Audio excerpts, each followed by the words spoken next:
సభా సరస్వతికి నమస్కారం. నా ప్రాణానికి ప్రాణమైన తెలుగు ప్రేక్షక దేవుళ్ళందరికీ నమస్కరిస్తూ, సహకుటుంబానం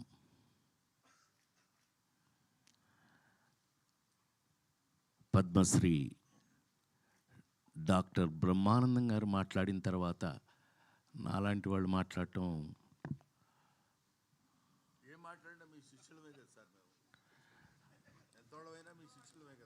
కానీ ముస్లిముండా కొడుకు కదా నువ్వు. నేను ఏది ఏమైనా మా అనుబంధం మా ఇది మీ అందరికీ తెలిసిందే. అహనా పెళ్ళంటి సినిమా జంజాల్ గారు బా ఆ రోజులు ఇది వేరు. భగవంతుడి దయ వల్ల ఇంకా ఇప్పటికీ మేము ఇదే స్టిఫ్నెస్తో పనిచేయటం, మాతో పనిచేసిన వాళ్ళందరూ ఈ రేంజ్లో పెరిగిపోవడం, నాతో లగ్గం చేపించిన రమేష్ చెప్పాలి. కానీ సరే బాబు నువ్వు చెప్పాలి, నేను చెప్పనా? నాన్నకి ప్రేమతో కానీ ఇవాళ చాలా పెద్ద పెరిగినందుకు అత్యంత సంతోషపడేవాళ్ళు నేను ఒకటి, నీకు తెలుసా విషయం. అలాగే ఇవాళ సహకుటుంబానం దీని గురించి 48 సంవత్సరాల నుంచి సినిమా ఇండస్ట్రీలో ఉన్న నేను ఒక రెండు మాటలు చెప్పాలి. ఎందుకు అనంటే, ప్రతి సినిమాకి ప్రాణం పెట్టి పనిచేస్తాం, చేస్తేనే ఇంతకాలం ఉంటాం, లేకపోతే ఎప్పుడో ఇంటికి పంపించేస్తారు. అందులో మొహాటం ఏమీ లేదు. అందులో సినిమా ఇండస్ట్రీలో అసలు మొహాటం లేదు. ఏం బ్రహ్మం, ఈ సినిమా ఇండస్ట్రీలో నువ్వు చూస్తున్నావు, నేను చూస్తున్నాను, జీవితంలో అంత ఈజీ కాదు. కానీ ఇంతకాలం వరకు కూడా మేము ఇంకా ఈ ఇండస్ట్రీలో మీ ముందు సహకుటుంబం అంటే బ్రహ్మం ఏదో చెప్పడానికి ట్రై చేశాడు కుటుంబం అని. యాక్చువల్గా మీరందరూ ఎవరు జర్నలిస్ట్ కుటుంబం నన్ను ఇన్ని సంవత్సరాల నుంచి సొంత బిడ్డలాగా కాసుకుంటూ వస్తున్నారు మీరందరూ. అందుకే నేను ఇప్పటికి ఇలాగే ఉన్నాను. చప్పట్లు కొట్టచ్చు. కొంచెం అందరూ షాక్ అయ్యారులే, అది విషయం. సో ఎందుకు అనంటే, ఏ నటుడైనా సరే, నేను నమ్మేది చెప్తున్నా, ఏ యాక్టర్ అయినా సరే లాంగ్ ఇన్నింగ్స్ 100 సెంచరీలు 200 సెంచరీలు కొట్టాలి అనంటే లాంగ్ ఇన్నింగ్స్ ఉండాలి అనంటే కనుక అది కేవలం నటులు కాదు, వాళ్ళు వేసే పాత్రలు, ఆ క్యారెక్టర్స్ గుర్తుంటేనే వాళ్ళు ఉంటారు, ఇక్కడ ఉంటారు.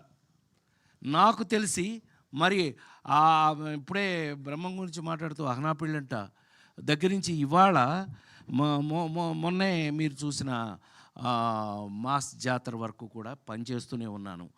నాకంటూ ఒక పాత్రలు రాస్తూ ఉన్నారు. నేను ఎక్కడ ఏంటి చాలా ఆశ్చర్యపోతారు మీరు. కొన్ని విషయాలు చెప్తే మీరు ఆశ్చర్యపోతారు. నాకే ఆశ్చర్యంగా ఉంటుంది ఒక్కోసారి. నిజమేనా, మనం ఇది చేసామా? లేడీస్ టైలర్ల దగ్గర నుంచి కొన్ని సినిమాలు చేశాక, నేను కృష్ణా జిల్లా వాడిని, మీకు తెలుసు కదా. ఇంటికి వెళ్తే అమ్మ చిన్నప్పుడే చనిపోయింది కదా, మా అక్కాయిలు పెంచారు నన్ను. రేయ్ రాజా భోజనానికి రెడీ దా అంటే అన్నాను. ఏంట్రా సచ్చినాడా అది మా అక్కాయి. ఏంట్రా అంటే అది గోదావరిలు. వంశీ నాకు నేర్పి ఆయిలు అంటే ఆ ప్రాంతం వాడిని అయిపోయాను.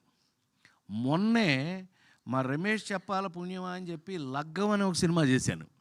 దాంతో తెలంగాణ వాడిని అయిపోయాను.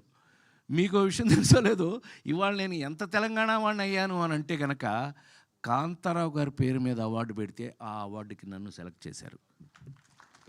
అంటే thank you very much, thank you. దానికోసం చెప్తున్నాను. కమింగ్ టు సహకుటుంబానం, ఇంతకాలంగా పనిచేస్తున్న నేను సినిమా ఇండస్ట్రీలో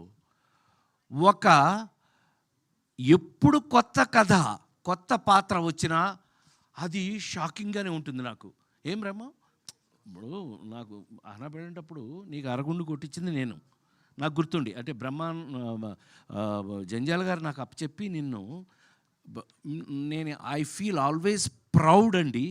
తెలుగులో నాతో పనిచేసిన కమెడియన్స్ అందరూ కూడా they are all well educated అండి. ఈజ్ ఎ లెక్చరర్, మామూలుగా కాదండి. అహనా పెళ్ళంటే యాక్ట్ చేయడానికి వచ్చినప్పుడు ఈజ్ ఎ లెక్చరర్ అండి, మామూలుగా కాదండి. కాలేజీలో ఈజ్ ఎ లెవెల్. అదే చెప్తూ ఉంటే ఈ పాత్ర అది కాదులే అని చెప్పి బట్టలు దించి ఐ మీన్ కాకి లాగు వేయించాం, అది వేరే విషయం. కానీ ఆ పాత్ర అప్పటికి ఇప్పటికీ ఎప్పటికీ గుర్తుంటుంది. సో పాత్రలు, కథలు అలా తీసుకుంటే గనక సహకుటుంబానాం కథ 48 సంవత్సరాల్లో నేను ఇంతవరకు ఎప్పుడు వినలేదు, చేయలేదు. అంత మాత్రం నువ్వు వెంటనే కాలర్ ఎగరే అదేం అక్కర్లా. ఒక అద్భుతమైన కథ సింగిల్ లైన్లో చెప్పేస్తా. బోరు కొడుతున్నాను బ్రహ్మ, ఇంకొక 2 నిమిషాలు అంతే. సహకుటుంబానాం కథ. ఈ కథలో హీరో అనాథ. అనాథ ఏంటి, సహకుటుంబం ఏంటండి, ఏంటి అనుకుంటున్నారు కదా, అదే కథ. నేను ఫస్ట్ వినగానే నేను షేక్ హ్యాండ్ ఇచ్చి నేను చేయడం సంగతి దేవుడే ఎరుగురా బాబు, మంచి కథ, ఇంతకాలానికి ఒక మంచి కథ విన్నాను అని మనస్ఫూర్తిగా చెప్పాను ఇంట్లో. మనస్ఫూర్తిగా ఏం శర్మ, అవునా ఇంట్లో గుర్తుందిగా నీకు, వాడు మా శిష్యుడు. వీళ్ళిద్దరూ ఆ కథ చెప్పినప్పుడు ఒక అనాథకి సహకుటుంబం అయిపోయింది. మీరు చూడండి, నేను గుండెమే చేసి చెప్తున్నాను నేను ఇవాళ మీరు మీ ముందు. ఈ సినిమాని కొంచెం ఈ మధ్య భయం ఎక్కువ వేస్తుంది. ఏంటంటే బ్రహ్మం, అంటే పెద్ద పెద్ద డైరెక్టర్లు ఉన్నారు కాబట్టి చెప్పచ్చు, సినిమా ఇంటికి వచ్చేసింది, థియేటర్ నుంచి ఇంటికి వచ్చేసింది సినిమా. సో ఎవరికాళ్ళే ఇంకో 4 రోజులు ఇంట్లో వేస్తారుగా అనే స్థితిలో సినిమా వచ్చేసిన పరిస్థితుల్లో, ప్రపంచంలోనే మనకొక్క చోట కాదండి, మనకొక్కటి ఏదైంది, నేను ఓటీటీలో సినిమా ఫస్ట్ సేనాపతి చేసింది నేనే. చిరంజీవి కూతురే ప్రొడ్యూసరు, సుష్మిత ప్రొడ్యూసరు, తీసింది 50 నాన్ స్టాప్ డేస్ చూశారు. అది చెప్తున్నా. ఓకే, అడాప్టింగ్, మార్పులకి తగినట్టుగా ఉండబట్టే మేము ఇంతకాలం ఉన్నాం. మార్పులకి తగినట్టుగా అడ్జస్ట్ అవుతున్నాం కాబట్టే ఇండస్ట్రీలో ఇంకా కూడా భోజనం దొరుకుతుంది. అంటే ప్రామిస్గా ప్లీజ్ నన్ను నమ్మండి మీరు. నేను అలాగే నమ్మి ఇవాళకి కూడా షూటింగ్ దగ్గర నేను ఎలా పనిచేస్తానో అందరికీ తెలుసు. No complaints. అలాంటి పరిస్థితి లేదు అసలు. అలా ఉండకపోతే అసలు ప్రొఫెషన్లో ఉండను నేను. నాకు విశ్వవిఖ్యాత నట సార్వభౌమ నందమూరి తారక రామారావు గారి ఇంట్లో పుట్టి, ఆయనతో పెరిగి, ఆయన కనుసన్నల్లో తయారైన నేను మీ అందరికీ ఎప్పుడూ చెప్తుంటాను, నేను ప్రతి మనిషికి తల్లి, తండ్రి, గురువు, దైవం ఉంటారు. నన్ను కన్న తల్లి తండ్రిని వదిలేస్తే నా గురువు, దైవం 2 నందమూరి తారక రామారావు గారు. నన్ను తయారు చేశారు ఆయన, అలా తయారు చేశారు. ఇండస్ట్రీలో అలా ఉన్నాను, ఇప్పటికీ అలాగే ఉపయోగపడుతున్నానేమో అనే డౌట్ అప్పుడప్పుడు వస్తూ ఉంటుంది నాకు. నిజమేనా, మనం పనిచేసిన పని ఆయన దగ్గర నుంచి నేర్చుకుని, ఆయన ఎమ్మట పక్క నుండి నేర్చుకుని ఇవాళకి మనం పనికొస్తున్నామా అంటే, సహకుటుంబానాం లాంటి సినిమాల్లో నాకు ఇచ్చిన పాత్ర, నేను అదే చెప్పానే, ఒక అనాథ, వాడికి కుటుంబం అంటే తల్లి, తండ్రి, అన్న, తమ్ముడు అన్నీ కలిపితేనే కదా కుటుంబం.